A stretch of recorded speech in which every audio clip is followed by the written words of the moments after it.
Hey, Tony Gaskins here. I'm gonna tell you one superpower that I've learned in my life and nobody understands, and that's humility. I was talking to a gentleman early this morning, and I was talking about how at the end of the day, every day, I try to go through my text to see if I left anybody unread, because I don't want anybody to feel unseen or unheard, and no matter who they are, what they got going on. And I don't always succeed at that because sometimes it's way too much going on. And I remember one time a guy who he didn't have near as much going on as I have going on. He said, man, how many unread text messages do you have? I said, I have 0. He said, man, I got over 800. And mind you, I have 3.5 million supporters online and 13 companies and 50,000 students in Tony Gaskins Academy. But I have found that it's certain people that I've been around who have won national championships, who have made tens of millions of dollars, and at the highest level of success in their industry, never miss a text message. But I will text people who haven't accomplished elementary level success in the real world and not get a response. Lack of time management, lack of humility, lack of respect, not having organization. And I tell all my clients, I say, if you text me and I don't respond, copy and paste it the next business day. Sometimes I don't text on the weekends, I'm with my family, and copy and paste it every single time, every single business day until I respond, because I'm never ever ignoring you. The only time I completely ignore somebody, and I can only think of probably one person, is if they totally cut off, and they totally cut off for disrespect. But if a person is not cut off, like completely, then I respond. And that's my thing. It's like humility. And another thing that I have done throughout my life, and there's some guys that, you know, men don't really comment on this, and they may not, but they can attest to it. When I was speaking and traveling, I retired from speaking in 2019.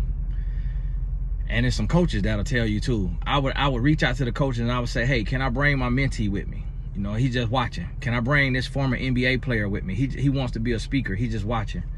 And I would invite people that had nothing to do with what I was doing to anywhere I was going. And they would get the same treatment and the same access as me, all because they asked me, could they have that? And especially if it was a relationship, if it was based on a relationship. But a lot of times I realize there's hidden motives, there's hidden jealousy, there's hidden feelings, and there's people who just don't have that humility. And guess what? A lack of humility leads to a lack of success. Anytime I see somebody, like I just seen a gentleman that I knew, and he was very kind of arrogant, and he let success go to his head, and now he's going to jail. But he was successful in the industry or what have you.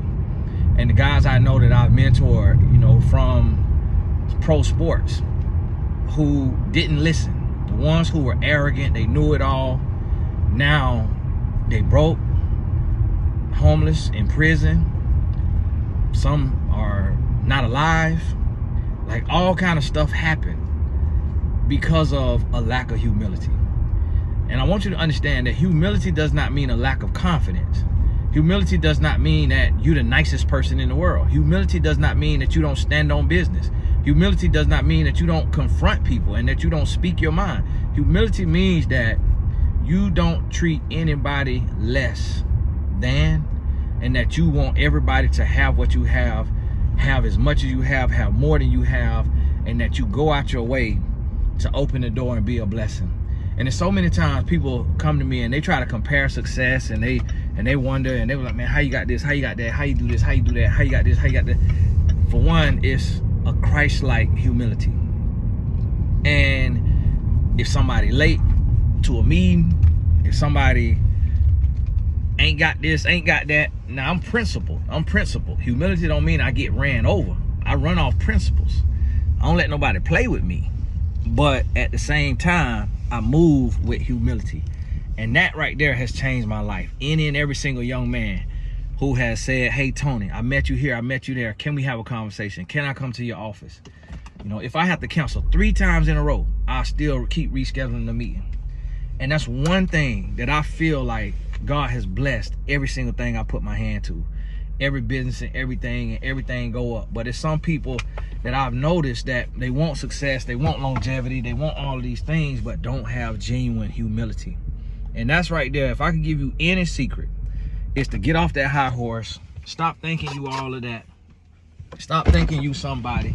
And I made that mistake when I was young. When I got hired in the NBA to be a NBA life coach, and I asked top players, I asked #1 draft picks, I asked guys who went to the league out of high school, I asked guys who played in the 90s, the early 2000s, lottery picks. I say, have your team, any team you was on, have it ever had a life coach? Like somebody who doesn't have a college degree, somebody who never played in the NBA, that is paid to come in and mentor. Every single player said no. So to the best of our ability, I was the first life coach hired in the history of the NBA. And when I got that job, I started getting text messages from Division I schools. Tony, hey, can you come back in this year? Can you come back in and work with us? Can you come back in and do this and do that with us? You know, can you come back in? And I was so happy to say, no, I can't come. I'm in the NBA. No, I can't come. I done made it to the NBA. What's going on, David? No, I can't come. I done made it to the NBA. And guess what? That NBA stint of being a life coach on retainer, first that I had heard of or know of, it lasted 1 season because the head coach got fired. And then them Division I colleges that I was so happy to turn down, they still going. Coach is still there. The team still going. Sweet 16, Elite 8, Final 4, all of that. Because I let that little bit of elevation get to me. And that's how I see sometimes it's elevators, it's escalators, it's stairs. But what goes up come down. And life happens in seasons.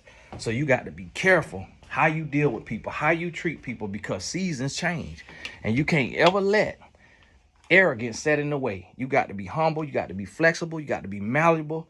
You got to be able to move. You got to be able to understand that we going and coming. And so at every step of your journey, be humble. Hey, this is Tony Gasson. God bless you. We'll talk soon.